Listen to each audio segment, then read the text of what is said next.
ఓం నమ శివాయ. అందరికీ నమస్కారం అండి. ఈ నెల డిసెంబర్ 30వ తేదీ మంగళవారం నాడు ముక్కోటి ఏకాదశి వచ్చింది. దీన్నే వైకుంఠ ఏకాదశి అని అంటారు. ఈ వైకుంఠ ఏకాదశి వచ్చే లోపల ఈ వీడియో కనుక మీ కంట పడిందంటే మీరు చాలా అదృష్టవంతులనే చెప్పవచ్చు.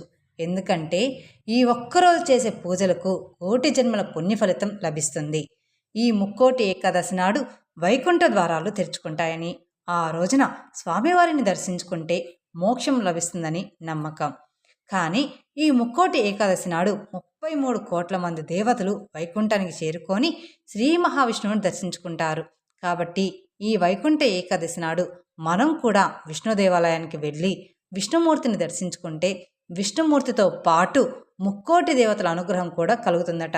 మరి ఇంతటి పవిత్రమైన ముక్కోటి ఏకాదశి నాడు మనం నువ్వులతో ఇలా చేస్తే విపరీతమైన ధనలాభం కలుగుతుందట.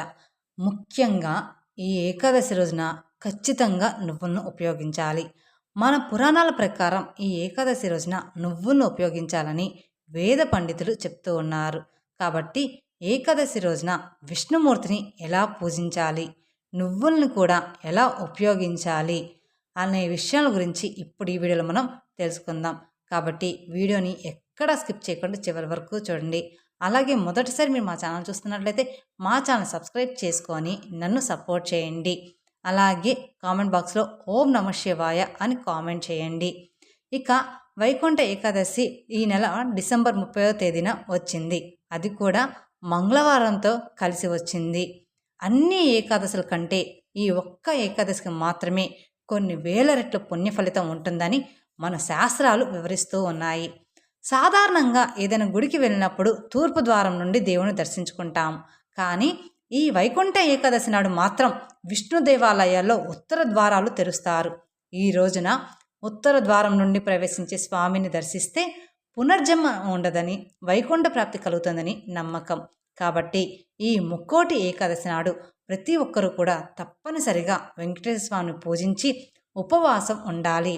ఉపవాసం ఉండలేని వారు దేవునికి మనస్ఫూర్తిగా నమస్కరించుకున్నా సరిపోతుంది.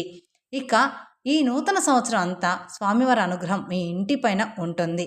వైకుంఠ ఏకాదశి వచ్చే లోపల ఈ 2-3 రోజుల ముందే మీ ఇల్లంతా బూజు దులిపి ఇంటిని శుభ్రం చేసుకోండి. ముఖ్యంగా ఈ ముక్కోటి ఏకాదశి నాడు విష్ణుమూర్తి విగ్రహానికి ఆవు పాలతో అభిషేకం చేస్తే కొన్ని వేల రెట్ల పుణ్య ఫలితం లభిస్తుంది. కాబట్టి ఇంకోటి ఏకాదశి వచ్చే లోపల ఒక చిన్న విష్ణుమూర్తి విగ్రహాన్ని తెచ్చుకొని మీ పూజ గదిలో పెట్టుకోండి.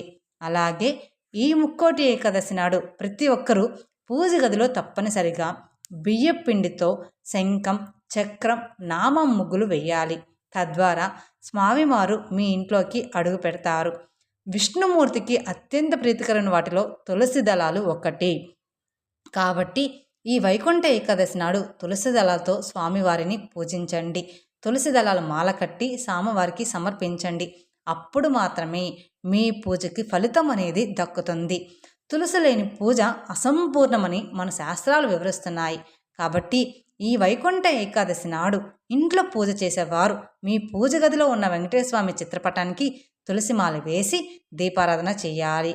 ఈ ముక్కోటి ఏకాదశి రోజున ఎవరైతే స్వామివారి పటాలకి తులసిమాల వేసి పూజ చేస్తారో అలాంటి ఇళ్లల్లో లక్ష్మీదేవి స్థిర నివాసం ఉంటుందని, ఇక మీ కొత్త సంవత్సరం అంతా కూడా, రాబోయే కొత్త సంవత్సరం అంతా కూడా డబ్బుకు లోటు లేకుండా మీ ఇల్లంతా కనకవర్షంతో నిండిపోతుందని, అదేవిధంగా ఈ ముక్కోటి ఏకాదశి నాడు పిండి దీపాలు మాత్రమే వెలిగించాలి. సాధారణంగా అందరూ ఇత్తడి కుందుల్లో దీపారాధన చేస్తూ ఉంటారు. కానీ వెంకటేశ్వర స్వామికి అత్యంత ప్రీతికరమైనది పిండి దీపాలు వెలిగించి మనస్ఫూర్తిగా వెంకటేశ్వర స్వామికి నమస్కారం చేసుకుంటే చాలు, ఇక మీ జన్మ ధన్యమైనట్టే. కాబట్టి ఈ ముక్కోటి ఏకాదశి నాడు పూజ గదిలో 2 పిండి దీపాలు వెలిగించి ఆవు నెయ్యితో దీపారాధన చెయ్యండి.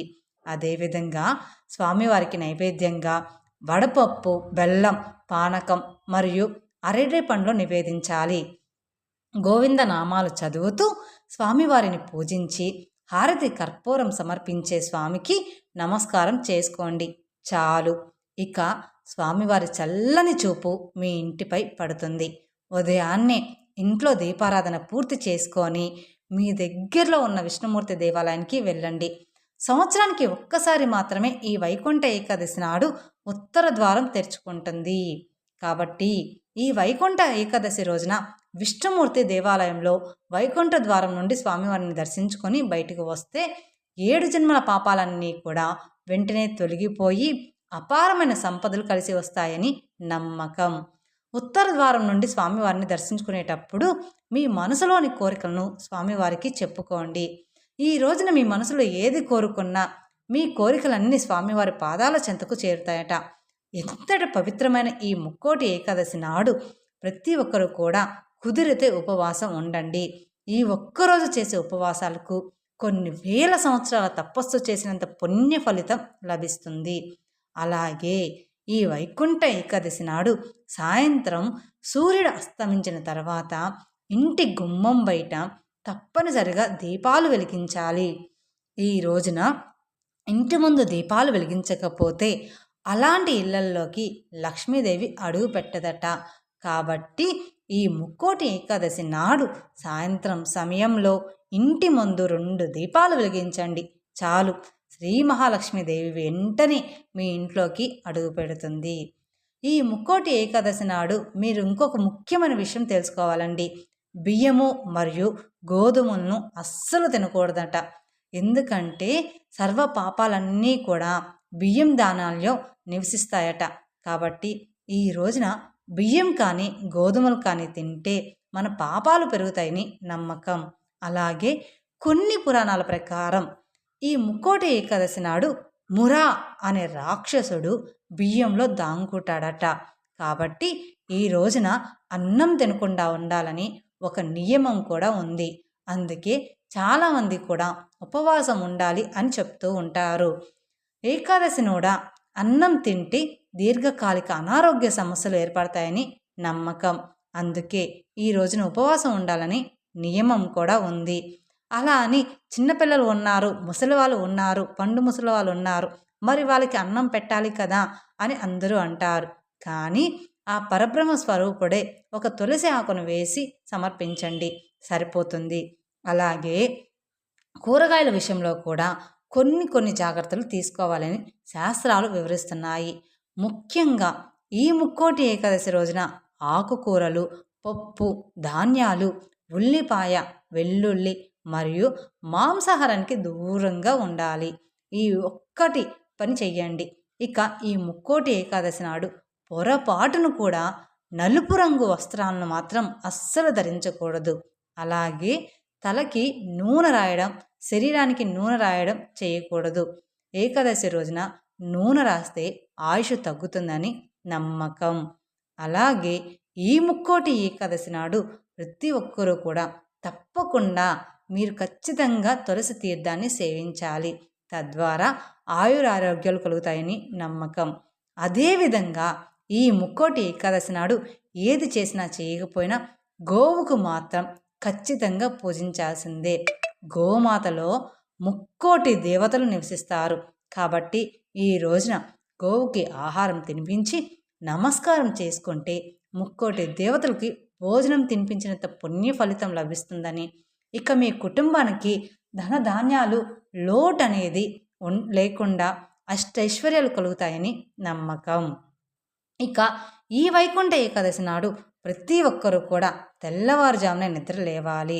ఈ రోజున ఎవరైనా ఆలస్యంగా నిద్ర లెగిస్తే అలాంటి ఇళ్లల్లోకి లక్ష్మీదేవి అడుగు పెట్టదు.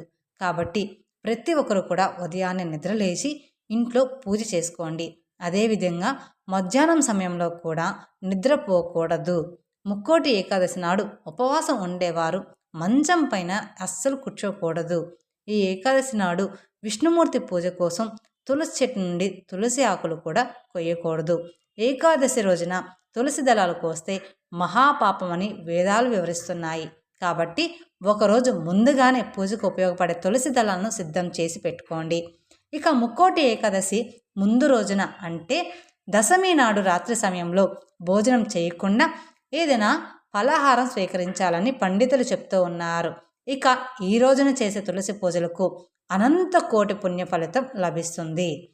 విష్ణుమూర్తికి ప్రీతికరమైన తులసి కోటలో ఒక చిన్న దీపం వెలిగించి తులసి కోటకు నమస్కారం చేసుకుంటే చాలు, ఎలాంటి కోరికైనా సరే వెంటనే నెరవేరుతుంది. ముఖ్యంగా డబ్బు సమస్యలతో బాధపడేవారు ఈ ముక్కోటి ఏకాదశి నాడు పూజించిన తులసి దళాలను మీ బీరువాలో డబ్బును భద్రపరిచే ప్రదేశంలో పెట్టుకోండి. ఇక మీ ఇంటి సంపద క్రమక్రమంగా పెరిగిపోతూ ఉంటుంది. ఇక ఈ రోజున తులసి కోటను ముట్టుకుంటే ముక్కోటి దేవతల ఆశీర్వాదం పొందినట్టే. అలాగే ఈ వైకుంఠ ఏకాదశి రోజున ఎవరితోనూ కూడా అబద్ధాలు చెప్పకూడదు. తొలగిపోయి ఈ ముక్కోటి ఏకాదశి విష్ణుమూర్తి స్తోత్రాలు చదివిన, విష్ణుమూర్తిని పూజించిన యమబాధలు లేకుండా భోగభాగ్యాలు కలుగుతాయని నమ్మకం. అలాగే ఈ రోజున చేసి దాన ధర్మాలకు అంతులేని ఐశ్వర్యం లభిస్తుంది. పేదలకు ఒక చిన్న అరటి పన్నును దానం చేసినా సరే కోటి జన్మల పుణ్య ఫలితం లభిస్తుంది. ఈ ముక్కోటి ఏకాదశి నాడు విష్ణుమూర్తి నివసించే వైకుంఠ లోకంలో ఉత్తర ద్వారాలు తెరుచుకుంటాయని, స్వామివారిని పూజించడానికి 3 కోట్ల మంది దేవతలు వస్తారని నమ్మకం. మన పురాణాల ప్రకారం క్షీరసాగర మథనం జరిగినప్పుడు ఈరోజే అమృతం కూడా ఉద్భవించిందని చెప్తూ ఉంటారు. ఈ వైకుంఠ ఏకాదశి రోజున నువ్వుల్ని 6 రకాలుగా ఉపయోగించాలట. ఈ 6 విధాలుగా ఉపయోగించలేని వారు కనీసం ఏదో ఒక విధంగా పాటించాలంట. ముందుగా నీళ్ళల్లో కొన్ని నువ్వులను కలిపి స్నానం చేయాలి. అలాగే శరీరానికి నువ్వుల నూనె రాసుకోవాలి. మనం ఫస్ట్ చెప్పాము నూనె రాసుకోకూడదు అని, కానీ అందులో నువ్వుల నూనె కాదు. ఇలా స్నానం చేసిన తర్వాత ఖచ్చితంగా కొన్ని నువ్వులను తినాలి. అలాగే నీటిలో కొన్ని నువ్వులు వేసుకొని తాగాలి. అలాగే నువ్వులతో చేసిన ఆహార పదార్థాలను తినాలి. ఈ ఏకాదశి రోజున ఏది చేసినా చేయకపోయినా వీటిలో ఏదో ఒక పనిని చేస్తే తద్వారా మీ జాతక దోషాలన్నీ కూడా తొలగిపోయి అపారమైన సంపద మీ ఇంటికి కలిసి వస్తుంది. అలాగే ఈ ఏకాదశి రోజున నువ్వులను దానం చేస్తే చాలా మంచిది. ఎవరికైనా పేదవారికి నువ్వులను దానం చేస్తే మనం తెలియక చేసిన పాపాలన్నీ కూడా తొలగిపోయి స్వర్గానికి చేరుతామని విశ్వాసం. అలాగే సకల దేవుళ్ళు రావి ఆకుల్లో ఉంటారని నమ్మకం. కాబట్టి ఈ ఏకాదశి రోజున 2 రావి ఆకులను తీసుకొని వాటికి కుంకుమ బొట్టు పెట్టి మీ పూజ గదిలో పెట్టుకోండి. ముక్కోటి దేవతల ఆశీర్వాదం మీ ఇంటిపై ఉంటుంది. ఈ ఏకాదశి రోజున శ్రీ మహావిష్ణువు రావి చెట్టులో కొలువై ఉంటాడట. కాబట్టి ఈ పవిత్రమైన ఏకాదశి నాడు రావి చెట్టుకు ప్రదక్షిణ చేస్తే విష్ణుమూర్తి ఆశీర్వాదం మీకు సంపూర్ణంగా లభిస్తుంది. అలాగే ఈ ఏకాదశి రోజు ఏదైనా విష్ణుమూర్తి ఆలయానికి వెళ్ళి ఆలయంలో 3 ప్రదక్షిణలు చేస్తే చాలా మంచిది. అలాగే ఈ ఏకాదశి రోజున మీరు ఉప్పు తినకూడదు. సాయంత్రం సమయంలో ఉప్పు తినకూడదు. ఏకాదశి నాడు ఉప్పు తింటే మీకు అనారోగ్య సమస్యలు వచ్చే అవకాశాలు అనేవి ఉంటాయి. అలాగే ఈ ఏకాదశి నాడు ఇంట్లో ఉన్న చెత్తను పడేయకూడదు. అలా చేస్తే మీ ఇంట్లో ఉన్న సిరి సంపదలు కూడా తొలగిపోతాయని వేద పండితులు చెప్తున్నారు. ఏకాదశి రోజున పసుపు రంగు వస్త్రాలు వేసుకుంటే జాతక దోషాలన్నీ కూడా తొలగిపోతాయి. ఈ పవిత్రమైన ఏకాదశి నాడు ఒక్క చిన్న దానం చేసినా సరే జన్మజన్మల అదృష్టం అనేది కలిసి వస్తుంది. ఇంట్లో ధనధాన్యాలకు లోటు అనేది ఉండదు.